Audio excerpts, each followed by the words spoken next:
زندہ باد. صلوات پر بآواز بلند.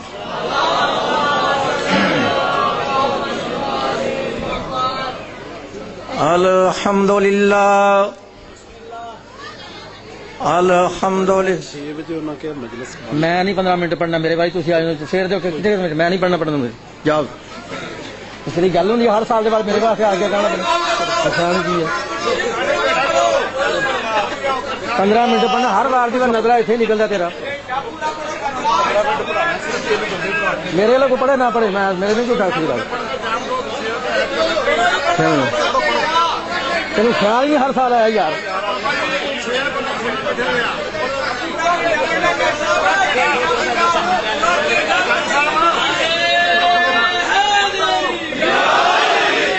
ایڈا نا انصاف میں مانی دنیا تو نہیں ویکھنا کہ جس سال بھی میں کھلونا میرے پیچھے 15 منٹ آ جاندے.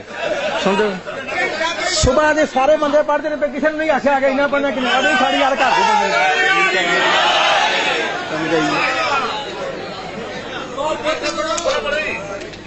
میں 1 گھنٹہ پڑھنا جہاں لے کر پیچھے پاوے جہاں کہتا نہ بھیج میرے چل جائے. الحمدللہ الحمدللہ وکفا وسلام علی عبادہ الذین اصطفیٰ خصوصاً علی محمد المصطفیٰ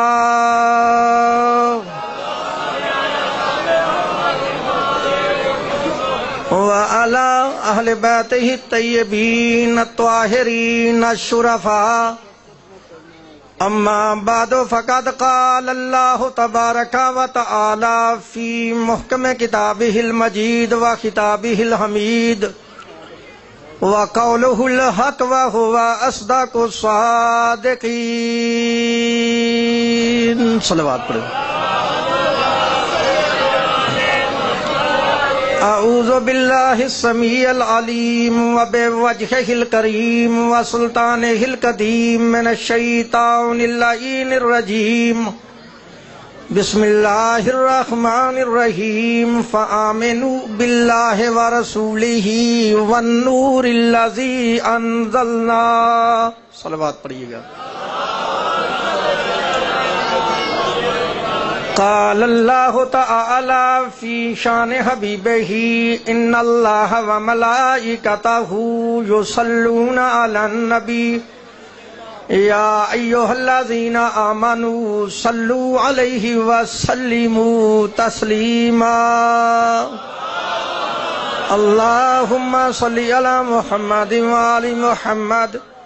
رب اشرح لی صدری ویسر لی امری واحلل عقدۃ من لسانی یفقہوا قولی. اللہم ربی زدنی علما. صلوات پڑھیے گا.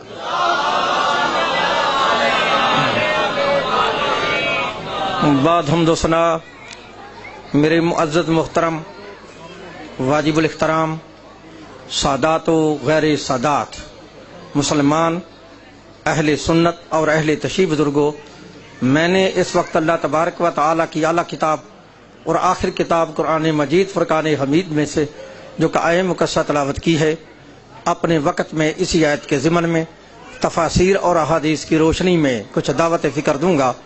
دعا کرو کہ اللہ تبارک و تعالی ہم تمام مسلمانوں کو اس قرآن پاک کے صحیح پڑھنے اور اس کے صحیح سمجھنے اور اس پر صحیح معنوں میں عمل کرنے کی توفیق عطا فرمائے. آپ کو علم ہے کہ میں کبھی اپنے موضوع سے باہر نہیں جاتا. بانیہ نے مجالس نے جو موضوع دیا ہے وہ یہ ہے کہ جو لوگ ہم شیعوں پہ اعتراض کرتے ہیں کہ شیعہ حضرات کلمے کے اندر علی ولی اللہ اپنی طرف سے پڑھتے ہیں، یہ شرک ہے یا یہ بدعت ہے یا یہ کفر ہے. میں اپنے بھائیوں کو سمجھانا یہ چاہتا ہوں کہ نہ علی ولی اللہ شرک ہے، نہ علی ولی اللہ کفر ہے، نہ علی ولی اللہ بدعت ہے، بلکہ میں آؤ تمہیں سمجھاؤں کہ قرآن میں اور نبی کے فرمان میں علی ولی اللہ کا مقام کیا ہے.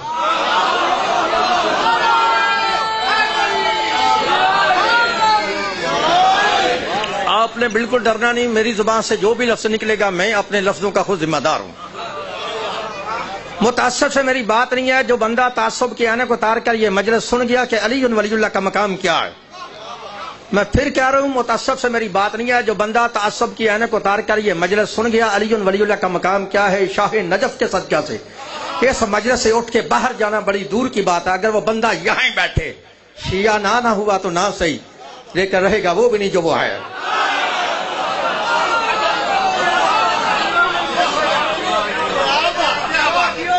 شیعہ سنی دوستوں، نہ کوئی لڑائی ہے، نہ کوئی جھگڑا ہے، نہ کسی مذہب پہ گھٹ ہے، نہ کسی مسلمان کی دل آزاری ہے. آؤ ان مولویوں کو چھوڑ کر قرآن پڑھتے ہیں. اگر قرآن میں اللہ کہے نا 2 ہستیوں کو مانو تو کلمے کے 2 حصے. اگر اللہ کہے 3 ہستیوں کو مانو پھر کلمے کے 3 حصے. بات سمجھ آ رہی بھائی؟ اگر اللہ کہے نا 2 ہستیوں کو مانو کلمے کے 2 حصے. اگر اللہ کہے 3 ہستیوں کو مانو پھر کلمے کے 3 حصے. لو پارہ نمبر 28 ہے، سورہ تغابن ہے. قرآن میں آیت نہ ہو تو میں مجرم، ترجمہ غلط ہو تو میں واجب القتل. سن اللہ فرماتا ہے فآمنوا باللہ ورسولہ والنور الذی انزلنا.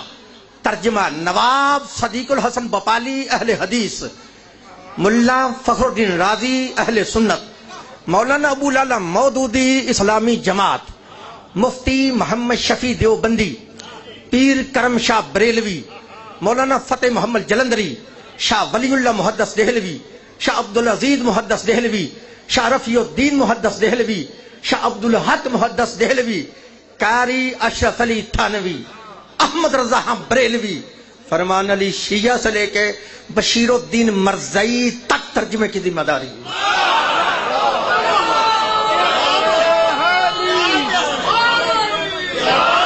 اگر کئی مائی دلال کہے اس نے اس کا ترجمہ غلط کیا ہے، میری سزا وہ ہے جو سر عام چور کی ہوتی ہے. پھر کہہ رہا ہوں اگر اللہ کے نا 2 ہستیوں کو مانو کلمے کے 2 حصے. اگر اللہ کے 3 ہستیوں کو مانو پھر کلمے کے 3 حصے. لو پنجابی میں کہتے ہیں گن لو، اردو میں کہتے ہیں شمار کر لو. اب جو تمہارا دل چاہتا ہے وہ کر لو. سمجھ آ رہی ہے نا؟ اب سن قرآن اللہ فرماتا ہے فآمنوا باللہ، بس تم ایمان لاؤ اللہ پہ. اللہ ایک ہے.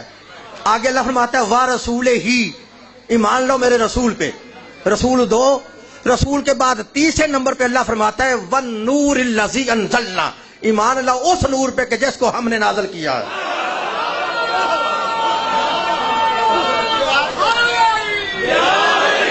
کو سمجھ آ رہی ہے کتنی ہستیوں کو اللہ کہتا مانو؟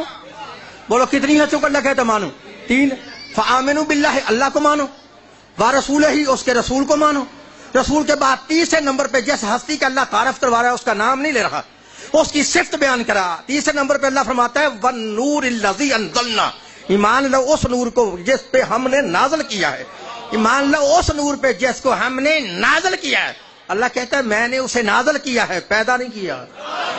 تو سمجھائی پیدا نہیں کیا. کتنی ہستیوں کو اللہ کہتا مانو؟ 3. اللہ کو مانو، پھر رسول کو مانو، رسول کے بعد اس نور کو مانو جس کو اللہ کہتا ہے ہم نے نازل کیا ہے. جب بھی کوئی بندہ اللہ پہ ایمان لے تو کیا پڑھتا ہے؟ شاباش، لا الہ الا اللہ. آگے ہے ورسولہ، ایمان لو میرے رسول پہ. جب رسول پہ ایمان لے گا پھر کیا پڑھے گا؟ محمد الرسول اللہ. سنا دنیا والو، اگر ایت یہاں رک جاتی تو کلمہ یہاں رک جاتا. اب کھا گیا نا جملہ. ایت یہاں رک جاتی تو ایمان یہاں رک جاتا. ایت یہاں رک جاتی، شیعہ یہاں رک جاتے. جب ایت نہ رکی تو کلمہ نہ رکا، ایت نہ رکی تو ایمان نہ رکا، ایت نہ رکی تو شیعہ نہ رکے. تم نہ مانو علی کو، علی کو ہمارے لیے رہنے دو. قرآن کے مطابق تم جس کو بھی نور مانتے ہو محمد کے بعد کلمے میں اس کا اعلان تو کرو. تم جس کو بالکل سمجھ آ رہی ہے؟ اللہ کو مانا پڑا لا الہ الا اللہ. آگے ابا رسول ہی مان لو میرے رسول پہ. رسول کو مانا پڑا محمد الرسول اللہ. ایت رک جاتی، کلمہ رک جاتا. اللہ کہتا نہیں محمد کے آگے بھی چل. وَالنُّورِ الَّذِي أَنزَلْنَا، اس نور پہ ایمان لاؤ جس کو ہم نے نازل کیا ہے. رکھ اس کے سر پہ قرآن اور پوچھ وہ نور ہے کون؟ وہ نور ہے کون؟ اچھا نہیں سمجھے، گاؤں کا ماحول ہے، آسان کر دیتا ہوں. جس بندے کو کبھی کلمے کی سمجھ نہیں آئی آسان کر کے بتا دیتا ہوں. قرآن میں 3 بیماریاں ہیں. گھبرا تو نہیں گئے؟ کتنی بیماریاں؟ مومن ہوتا ہی وہ ہے جو ان 3 بیماریوں پہ لعنت کرے.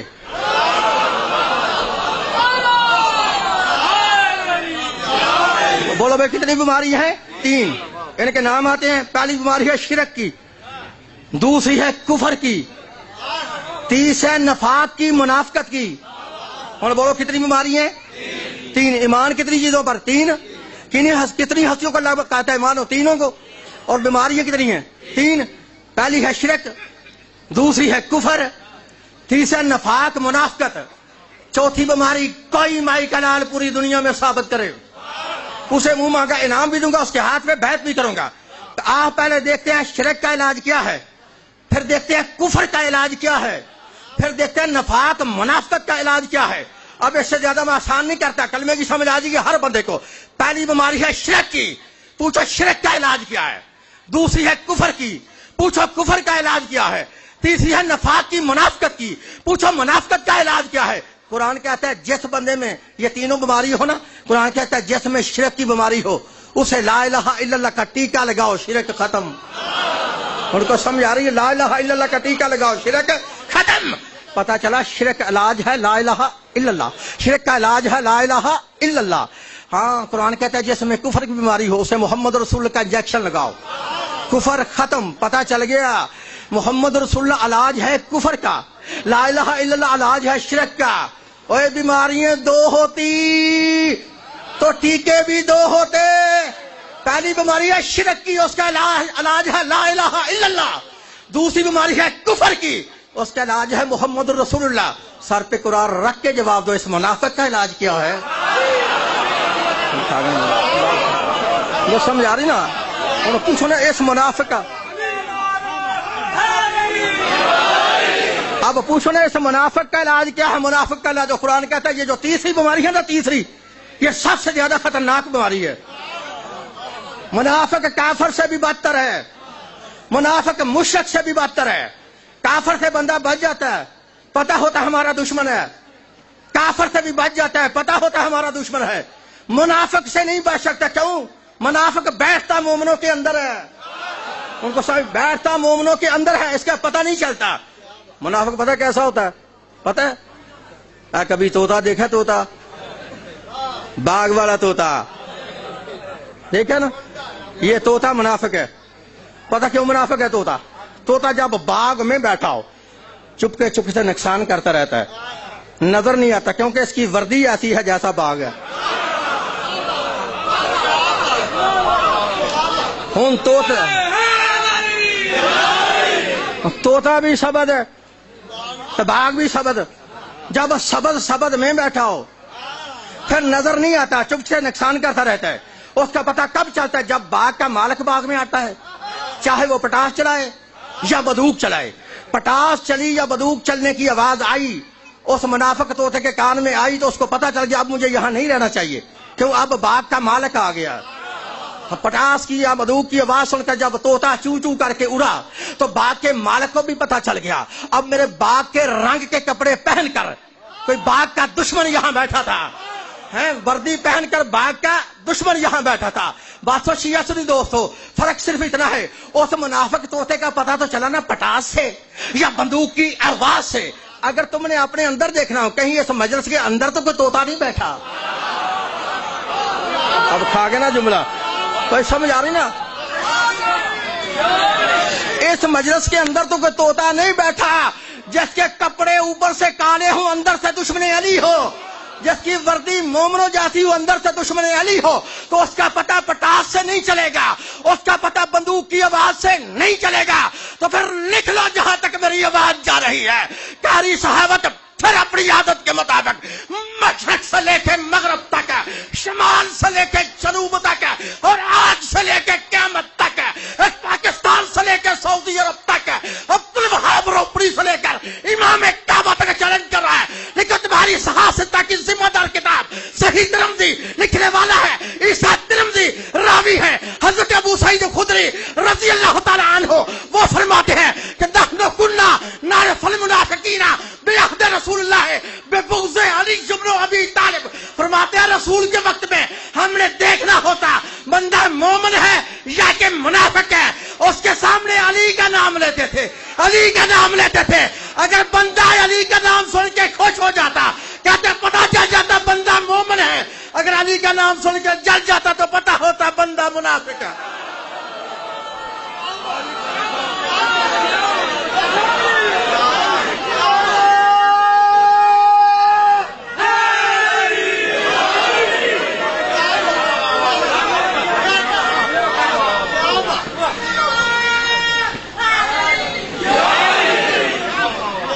کوئی سمجھائی بھائی؟ حضرت ابو سعید کہتے ہیں کہ منافق کا پتہ علی سے لگتا ہے. کوئی سمجھائیے. وہ چاہے کوئی اپنا بندہ چاہے کوئی باہر کا بندہ، جس کو علی کا نام لینے سے ماتھے پہ سلوٹ پڑ جائے، تیوڑیے پڑ جائیں، وہ سمجھ لو کہ بندہ منافق ہے، بندہ مومن نہیں ہو سکتا. یا علی مدد. مجھے ایک بندہ کہتا ہے یا علی مدد کیوں کہتے ہو؟ السلام علیکم کہو. یہ ملنگوں نے عجیب طریقہ بنایا ہے. پہلے یا علی مدد کہتے ہیں، پھر بعد میں سلام لیتے ہیں. یہ کہاں کا طریقہ ہے؟ کہ ملانگ سے جب اس نے بات کی نا، ملانگ نے بڑا مجھے کہتا ہے کیوں لیتے ہو؟ میں نے کہا جواب دے دیتے ہیں. ہمارے ملانگ کو بے وقوف نہیں کہ ہر بندے کو ویسے ہی سلام کر دیں. ہم یا علی مدد کہہ کے چیک کرتے ہیں بندہ سلام کے قابل ہے.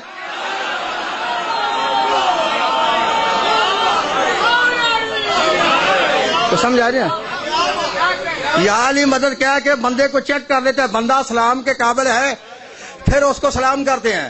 اگر یا علی مدد کے اس کو غصہ لگ جائے، پھر اس پہ سلام کیا، اس پہ اللہ کی لعنت ہوگی جس کو علی سے غصہ لگے. سمجھا رہی نا؟ ہاں، کتنی ہستیوں کو اللہ کہتا ہے مانو. اللہ کو، تین کو، اللہ کو مانو، پھر اس کے رسول کو مانو. رسول کے بعد اللہ فرماتا ہے اس نور کو مانو جس کو ہم نے نازل کیا. ہم شیعوں نے اللہ کو مانا پڑا لا الہ الا اللہ، اس کے رسول کو مانا پڑا محمد الرسول اللہ. ایت رک جاتی، ہم رک جاتے. اللہ فرماتا نہیں، آگے اس نور پہ ایمان لاؤ جس کو ہم نے نازل کیا. اب پوچھ ہمیں نور ہے کون؟ جب تم پوچھو گے نا نور ہے کون، پھر ڈنڈی مارے گا. کبھی میں بھی ڈنڈی مارتا تھا، آج نہیں تو نہ صحیح. پوچھو نا یہ نور کون ہے، کہے گا یہ نور علی نہیں. اچھا یہ کون ہے؟ کہتا ہے یہ نور قرآن ہے. چلو ہمیں کوئی اعتراض نہیں، آپ قرآن کو نور مان لیں، لیکن ایمان تو قرآن کے مطابق پورا کرو.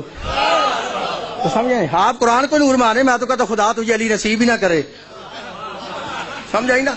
اگر یہ قرآن ہے نا نور، پھر آج کی ترتیب یوں بنے گی فآمنوا باللہ، ایمان لو اللہ پہ سب نے پڑھا لا الہ الا اللہ. آگے اب رسول ہی، ایمان لو میرے رسول پہ سب نے پڑھا محمد الرسول اللہ. ایت رک جاتی، ہم رک جاتے. آگے اللہ فرماتا ہے والنور الذی انزلنا، ایمان لو اس نور پہ جس کو ہم نے نازل کیا. تم کہتے ہو یہ نور قرآن ہے، تو پھر اس کی ترتیب یوں بنے گی، آگے کہنا پڑے گا قرآن کتاب اللہ. لیکن یہ نور قرآن نہیں. شیعہ سنی دوست بیٹھے ہو آپ، چونکہ پرانے شیعہ ہیں میں سوال کرنے لگا ہوں. یہ قرآن نبی پاک کی کتنی عمر تھی جب نازل ہوا تھا؟ شاباش، 40 سال. بولو کتنی؟ اگر اللہ قرآن میں کہنا اس نور کو مانو جو محمد کی 40 سال کی عمر میں نازل ہوا، تو پھر ہے قرآن. اگر قرآن ہی کہے کہ اس نور کو مانو جو اب سے محمد ہے، تب سے وہ نور ہے، تو پھر نور قرآن ہے 40 سال کی عمر میں. سمجھ آ رہی نا؟ لو آؤ قرآن سے آیت پڑھ دے. تو پارہ نمبر 9 ہے، سورہ الاعراف ہے. قرآن میں آیت نہ ہو تو میں مجرم، ترجمہ غلط ہو تو میں واجب القتل. سن اللہ فرماتا ہے فالذین آمنوا بہ وعزروہ ونصروہ واتبعوا النور الذی انزل معہ. اللہ فرماتا ہے پس وہ لوگ جو ایمان لائے، وعزروہ پھر میرے نبی کی عزت کی، ونصروہ پھر میرے نبی کی مدد کی، واتبعوا النور الذی انزل معہ اس نور کی تابعداری کی. اس نور کو مانا، کس نور کو؟ انزل معہ ہے، جس نور کو اے محمد میں نے تیرے ساتھ نازل کیا ہے. قرآن ہے 40 سال کی عمر میں. اللہ کہتا ہے اس نور کو مانو کہ جس کو میں نے محمد کی ساتھ نازل کیا. میں نے ہاتھ نہیں ڈالا بھائی، صلوات پڑھو بابا بلند. جس کو میں نے اپنے محبت کے ساتھ نازل کیا ہے، ساتھ نازل کیا ہے. ہاں قرآن ہے 40 سال کی عمر میں. اللہ کہتا ہے اس نور کو مانو جس کو میں نے محمد کے ساتھ نازل کیا ہے. کیا مقصد؟ کہ جب سے محمد ہے تب سے وہ نور ہے. جہاں جہاں محمد وہاں وہاں وہ نور. اگر محمد کلمے میں وہ نور بھی کلمے میں، اگر محمد اذان میں وہ نور بھی اذان میں، اگر محمد درود میں وہ نور بھی درود میں، اگر محمد نماز میں، اگر محمد نماز میں پھر وہ نور بھی نماز میں. پتا کرو وہ کس کا نور ہے. میں جلدی کر رہا ہوں، میری طرف دیکھنا کس کا نور ہے. اللہ کہتا ہے اس نور کو مانو جس کو میں نے محمد کے ساتھ نازل کیا ہے. پتا کرو وہ کس کا نور ہے. اسی نور کو سمجھنے کے لیے حضرت جابر بن عبداللہ انصاری رضی اللہ تعالیٰ عنہ نے کھڑے ہو کے اللہ کے نبی سے پوچھا یا رسول اللہ ذرا یہ تو بتائیں سب سے پہلے اللہ نے کس چیز کو خلق کیا تھا؟ کس چیز کو خلق کیا؟ رسول نے فرمایا جابر سن اول ما خلق اللہ نوری، کہ سب سے پہلے اللہ نے میرے نور کو خلق کیا. جب کہنا سب سے پہلے خلق کیا جابر فرماتے ہیں یا رسول اللہ خلق تو کیا لیکن کہاں سے کیا؟ نبی فرماتے ہیں من نور ہی، اللہ نے اپنے نور میں سے تیرے نبی کے نور کو سب سے پہلے خلق کیا۔ فرماتے ہیں یا رسول اللہ پھر کیا ہوا؟ جب کہا پھر کیا ہوا؟ رسول فرماتے ہیں میرے نور کو خلق کر کے اللہ نے میرے نور کو پیشانی آدم میں رکھا، پیشانی آدم میں رکھا۔ بڑا جملہ میں نے کہا تیرے سر سے گیا ہے گزر، میری طرف دیکھنا ہے۔ کہاں رکھا؟ پیشانی آدم میں رکھا۔ پھر اب پتا چلا کہ وہ سجدہ آدم کو نہیں تھا، ان کو سمجھ آئی نا؟ وہ سجدہ آدم کو نہیں تھا، وہ سجدہ نور مصطفیٰ کو تھا۔ جابر فرماتے ہیں یا رسول اللہ پھر کیا ہوا؟ رسول فرماتے ہیں ہاں پیشانی آدم سے میرا نور پیشانی نوح میں آیا، پیشانی نوح سے میرا نور پیشانی ابراہیم میں آیا، پیشانی ابراہیم سے میرا نور پیشانی اسماعیل میں آیا۔ رسول فرماتے ہیں جابر سن، پاک صلبوں اور پاک رحموں سے منتقل ہوتا ہوا میرا نور جب میرے دادا عبد المطلب کی پیشانی میں پہنچا، وہاں میرے نور کے دو ٹکڑے ہوئے، وفی صلب عبداللہ وفی صلب ابو طالب۔ ایک نور کا حصہ میرے بابا عبداللہ کے سلم میں، دوسرا حصہ میرے چچا ابو طالب کے سلم میں۔ فرماتے رسول جابر سنا، جو میرے نور کا حصہ میرے بابا عبداللہ کے سلم میں آیا، اس نور سے اللہ نے میں محمد کو محمد الرسول اللہ بنایا۔ جو میرے نور کا حصہ میرے چچا ابو طالب کے سلم میں آیا، اس نور سے اللہ نے میرے بھائی علی کو علی ولی اللہ بنایا۔ اس لیے جابر میں نے کل کہا تھا انا و علی من نور واحد، میں اور علی، میں اور علی دونوں ایک نور کے دو ٹکڑے ہیں، میں اور علی ایک نور کے دو ٹکڑے ہیں۔ بات میری آخری ہے لیکن اس بندے کو دعوت فکر دے کے 1400 سال کا مسئلہ ایک سیکنڈ میں حل کر دیتا ہوں۔ بات اس سے ہے کہ جو شیعہ بھی کہلواتا ہے اور رات کو چارپائی پہ سو کر ابھی تک سوچ رہا ہے علی کا نام نماز میں آئے، کون سمجھے؟ علی کا نام نماز میں لینا چاہیے یا نہیں لینا چاہیے، نماز ہوتی ہے یا نہیں ہوتی، پڑھنا چاہیے یا نہیں پڑھنا چاہیے۔ حدیث میں نے نہیں بنائی، حدیث نبی پاک نے بیان فرمایا کہ انا و علی من نور واحد، میں اور علی ایک نور کے دو ٹکڑے ہیں، ایک نور کے دو ٹکڑے ہیں۔ اگر آدھا آدھا نور ہو تو ایک کا نام محمد ہے، ایک کا نام علی ہے، ہو اکٹھا بنتا ہے ایک نور، ہوتا کہ اس کا اللہ کا، سمجھ آ رہی ہے نا؟ اگر پھر کہ تم علیحدہ علیحدہ ہو، دو حصوں میں ہو تو ایک نور کا نام محمد ہے، آدھے کا نام علی ہے، ہو اکٹھا تو بنتا ایک نور، ہوتا کہ اس کا اللہ کا۔ اس بندے کو دعوت فکر دے کے مسئلہ حل کرنے لگا ہوں، مثال تیرے سامنے رکھ کے مسئلہ حل کر دیتا ہوں۔ نبی نے فرمایا میں اور علی ایک نور کے دو ٹکڑے ہیں، آدھا نور محمد ہے، آدھا نور علی ہے، آدھا آدھا ہو تو ایک کا نام علی، ایک کا نام محمد، اکٹھا ہو تو بنتا ایک نور، ہوتا کہ اس کا اللہ کا۔ اب میں تیرے سامنے مثال دے کے مسئلہ حل کر دیتا ہوں۔ ایک گلاس ہے جو پانی سے بھرا ہے، گلاس پانی سے بھرا ہے پوری دنیا میں کئی مائیکل مولوی جو بڑے ہوئے پانی کے گلاس کے درمیان سنٹر میں نشان لگا کے کہے اس کا آدھا پانی پیے تو حلال ہے۔ اب کھا کے گلاس سمجھ نہیں سکے، ہے کوئی مولوی جو کہے، ہے کوئی جو کہے اس کا آدھا پانی پیے تو حلال ہے، آدھا پانی پیے تو حرام ہے؟ اگر وہ حرام کرے گا تو سارا گلاس، حلال کرے گا تو سارا گلاس، تو تجھے شرم نہیں آتی؟ پانی کے گلاس کا مسئلہ تو تجھے حل نہیں ہوتا، آدھا حلال ہے یا آدھا حرام ہے، تو تو اس نور کا فیصلہ کیسے کر سکتا ہے؟ آدھے نور کا ذکر نماز میں آئے تو کہتا ہو جاتی ہے، تو آدھے کا ہے تو پھر جاتی کیسے؟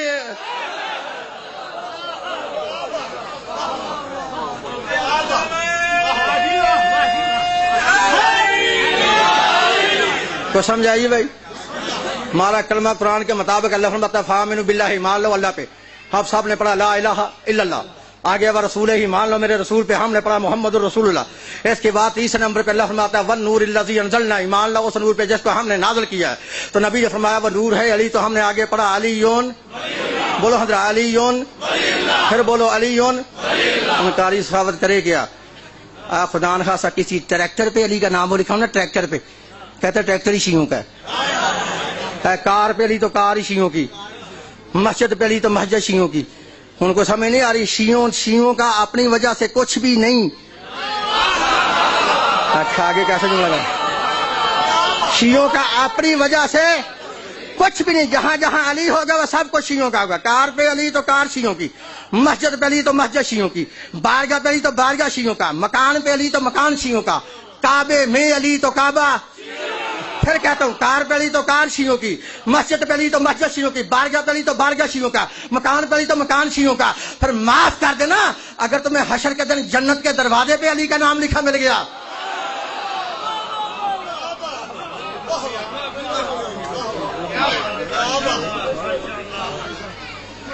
پھر تو اس کو جنت مانیں گے نہیں کہ یہاں تو علی کا نام لکھا ہے، تو یا شیعوں کی امام برگ ہے، یا شیعوں کا گھر ہے، یا شیعوں کی مسجد ہے، یہ تو جنت ہے ہی نہیں، ہماری جنت تو لاہور کے آگے ہے۔ آخری بات ہے میری طرف دیکھنا، کتاب کا نام ہے مقتل خاردمی۔ یار میں نہیں چھڑنا، چل سمجھ آئیے، مقتل خاردمی ہے کتاب کا نام۔ یہ شیعوں کی کتاب نہیں لکھی، انہوں نے قدر ہوئے نا کہ مسئلہ کنے کروڑ دا۔